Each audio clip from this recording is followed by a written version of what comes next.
Hey everybody, this is Larry. This is me going over day 8 of the Leetcode Daily Challenge. Hit the like button, hit the subscribe, and join me on Discord. So this problem is Path Sum 3, which we've done a couple of times. I think if you search my previous videos, I have that n square algorithm, and I actually think I know how to do it off my head, which is n squared. I guess it just has the code from last time. Okay. I actually didn't see it. From the last time that this was on the daily challenge. So, but this time I want to try something new with prefix sum, which is overran because everyone mentions it. So the idea about prefix sum, and you should familiarize yourself with prefix sum, but it's just kind of to go over the idea of for a given path, you treat a given path as the prefix, and then from that, you could calculate how many times that a certain number has been seen before, and then get the delta that way against this sum. And let's just change this to target. Yeah, so I'm gonna play around with that idea. Let me know what you think. Let me know if you already have experience with prefix sum or not. But yeah. So now let's go with recurse. Well, yeah, doesn't really matter what we call it. We have a node, and let's just say we have a prefix counter.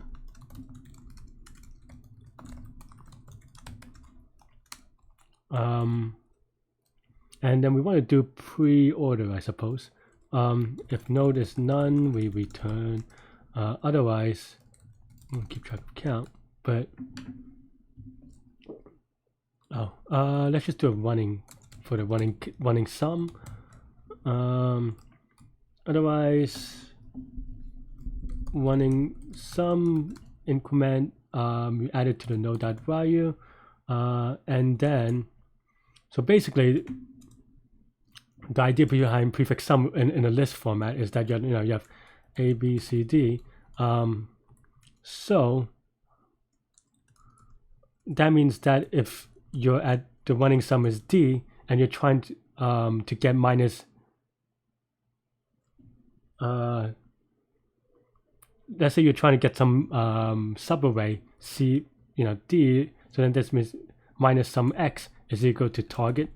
So that means that you're looking for D minus target is equal to some X in the counter, right? So that means that means that count plus equal to prefix counter of D minus target. I think that's right. Sometimes I get the sign wrong, so I have to double check. Yeah. And then after that, and this is running sum, not D. And then we do prefix counter of running sum, increment by 1, and then we want to recurse node.left, running sum, recurse node.right, running sum, and then after that we remove it from the count and the prefix so that we can return the recursion. So now we recurse from the root and we have a 0, and then we want to return count. Let me see if that works, but that's how I would think about it. Okay, I mean, this, unfortunately, that's not a good, I would rather have another test as well, because, I don't know, you could just get lucky on this. 3 seems like a straightforward whatever thing, so let's just try 2 maybe. Okay, still maybe not I don't know. I'm not convinced, I think that's all.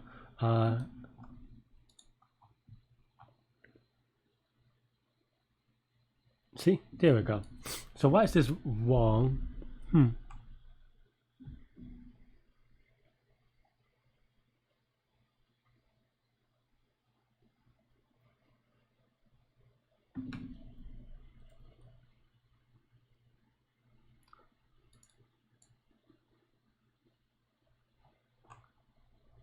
Oh, should be, I think I did the formula wrong. This should be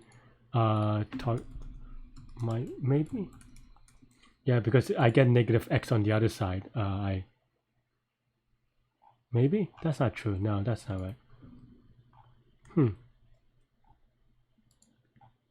Why do I get this 1 plus 7 though? Okay, let's take a look at the visualization. So 7 comes from... Well, 5 and 2 is 1 for sure. And then 10 to the negative 3, right?